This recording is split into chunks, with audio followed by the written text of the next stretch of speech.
Tired of solo study sessions that feel like a drag? Study Bunny has your back. Today, we're diving into how to supercharge your study game by using Study Bunny with friends, transforming it into a collaborative powerhouse. First, open Study Bunny and tap on the study groups icon, typically found on the bottom navigation bar. Next, tap the plus button to create a new study group. Give your group a catchy name, maybe Math Wizards or History Buffs, and add a brief description so your friends know what it's for. Now it's time to invite your study buddies. You can search for them by their Study Bunny usernames or invite them directly from your contact list within the app. Once everyone's in, create a shared to-do list. Add tasks related to your subject, assign them to different members, and track progress together. Don't forget to celebrate your accomplishments.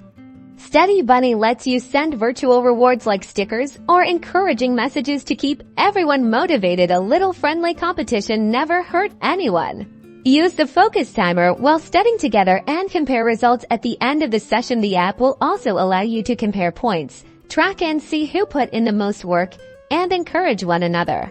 So ditch the solitary study blues and unlock the power of collaborative learning with Study Bunny. Now go forth and conquer those exams with your friends by your side. Good luck, everyone!